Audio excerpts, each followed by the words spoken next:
ये वीडियो इसी 10 मार्च का है, जब 21 साल की निकिता अपनी मौसी के बेटे की शादी में खुशी से झूम रही थी। उसका सपना आईएएस बनकर अपने परिवार को खुशी देने का था, लेकिन परिवार और दोस्तों ने तो सोचा भी नहीं था कि निकिता के साथ ऐसा कुछ हो जाएगा।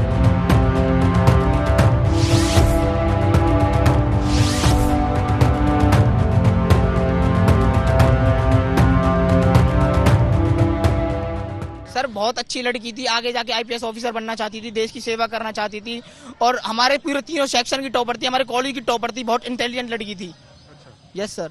किस तरह का बातचीत रहता था उसका? बहुत फ्रेंडली बिहेवियर था, बिल्कुल सब उसको अपनी बहन मानते थे और किसी के साथ उसकी हम सोच भी नहीं सकते कभी इतनी बड़ी दुश्मनी होगी जो उसको कोई गोली मार जाए। बहुत अच्छी लड़की थी, बहुत ज्यादा अच्छी लड़की। सोचा तो निकिता ने भी नहीं होगा कि कोई सिरफिरा आशिक यूं दिन दहाड़े उसे अगवा करने की कोशिश करेगा और अपनी कोशिश में नाकाम रहने के बाद उसे गोली मार देगा। वो मंजर निकिता के दोस्तों की आंखों में घूम रहा है। एक बार मैं अपने कैमरा पर्सन शकील को बोल दूंगा, ये देखिए ये कॉलेज है ठीक सामने, हमारे कॉलेज की बाउंड्री है, मेरी बाईं तरफ उसका मेन गेट है और मेन गेट से चंद कदम की दूरी यानी कि जहां पर हम खड़े हैं यहाँ पर वो I-20 गाड़ी आती है। और उसके बाद में क्या हुआ विक्रांत? सर निकिता अपनी जैसे मैंने देखा था फ्रेंडों के साथ बात कर रही थी, अचानक ही धक्का मुक्की होने लगी। वो दो युवक थे, अपनी गाड़ी में बैठाने लगे निकिता को। जैसे उसने मना करा वो भागने लगी तो उसने गोली मार दिया उसको और भाग गए हैं तुरंत। हमको वहाँ पता पड़ी कि गोली लगी है किसी को, तो हम अचानक भाग के आए हैं सारे दोस्त। फिर मैंने और मेरे दोस्त ने अपनी बाइक पे बैठाया निकिता को और उसको मानवता हॉस्पिटल लेके गए थे। जब तक वो मेरे साथ थी जब तक वो जिंदा थी, मतलब अस्पताल में पहुंचने के बाद भी वो जिंदा थी। जैसे बताया गया कि उसकी पहले मौत हो गई थी, ऐसा कुछ भी नहीं है। अस्पताल तक वो जिंदा थी और सांस ले रही थी, दर्द से करा रही थी, वो चीख रही थी।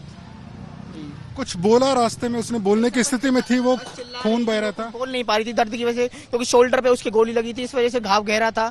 और वो जब गोली लगी थी वो अपनी बंदूक भी यहीं पे भूल गए थे। वो जल्दबाजी के कट्टे से फायर किया था तो वो कट्टा भी यहीं पे भूल गए थे।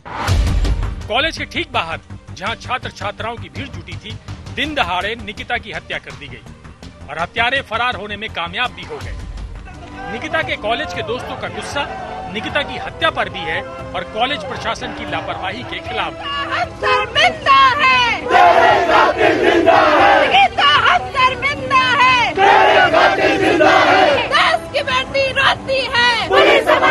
बिल्कुल सुरक्षा नहीं है। हमारे कॉलेज में लगातार 3 सालों से फायरिंग हो रही है, कॉलेज के अंदर फायरिंग हो रही है। अभी हमारी प्रिंसिपल सर आए थे, इतना गंदा बयान दिया प्रिंसिपल सर ने कि मैंने ठेका नहीं ले रखा है इस बात का कि अब हम कह रहे कैमरे लगा दो, कह रहे फॉर्मेलिटी के लिए कैमरे लगा देंगे। हमने अंदर का ठेका ले रखा है सर। कॉलेज के बाहर कोई मार जाता है, अंदर का ठेका भी नहीं है सर उनके पास। लास्ट ईयर हमारे जो प्रेसिडेंट थे हमारे कॉलेज के, उसको गोली मारी है, कॉलेज के अंदर मारी है। वो सब कह के गए हैं कि अंदर का ठेका ले रखा है, उन्होंने अंदर का ठेका भी नहीं रखा। अब तक उसके अपराधी ऐसे ही घूम रहे हैं बिना सजा के। बीकॉम फाइनल ईयर की छात्रा निकिता की हत्या पर गुस्से का इजहार कर रहे इन छात्रों को अपनी सुरक्षा का भी डर सता रहा है। जो निकिता के साथ हुआ वो कल उनके साथ भी हो सकता है। वो निकिता को इंसाफ दिलाना चाहते हैं और खुद को सुरक्षा की गारंटी। पुलिस प्रशासन डूब मरो, डूब मरो, डूब मरो, पुलिस प्रशासन डूब मरो, डूब मरो, डूब मरो। इस वक्त हम बल्लभगढ़ के उसी अग्रवाल कॉलेज के बाहर मौजूद हैं, जहां पर निकिता की गोली मारकर हत्या कर दी गई थी। अगर आप देखें तो कॉलेज के बाहर जो ये तमाम छात्र हैं, इनका गुस्सा फूटा है। सरकार के खिलाफ यहाँ पर नारेबाजी जमकर हो रही है। हाँ, आप लोग यहाँ क्यों प्रोटेस्ट में हैं? क्या हमें हमारी बहन का हक चाहिए पूरा। क्यों? क्योंकि गोली लगी है तो हमें गोली ही चाहिए। कॉलेज कैंपस में इस तरह के बाहर हुआ है तो इनसिक्योरिटी भी है क्या लड़के? सर बिल्कुल है, यहाँ पे कैमरे नहीं है, सिक्योरिटी नहीं है। कहाँ है वो? क्यों इनका इलाका नहीं है? इनके कॉलेज के सामने नहीं हुआ। उनकी कॉलेज की लड़की थी, वो अपनी बच्चों को सेफ्टी नहीं दे सकते, जो अपने स्टूडेंट्स को सेफ्टी नहीं देते, वो क्या कर सकते हैं? वो पहले सिर्फ क्या होता था, मारपीट होती थी, एक्सीडेंट अटैक होते थे, लेकिन आज सीधे मर्डर कर दिया जा रहा है। अगर इसमें साथ के साथ सरकार एक्शन नहीं लेगी तो ये आगे भी होता रहेगा। हम जैसी बहनों को घर से निकलना मुश्किल हो जाएगा। हंसती खेलती मुस्कुराती निकिता सिर्फ 21 साल की थी। ये उम्र होती ही है खुशियां मनाने की, लेकिन निकिता की खुशियों को ग्रहण लग गया।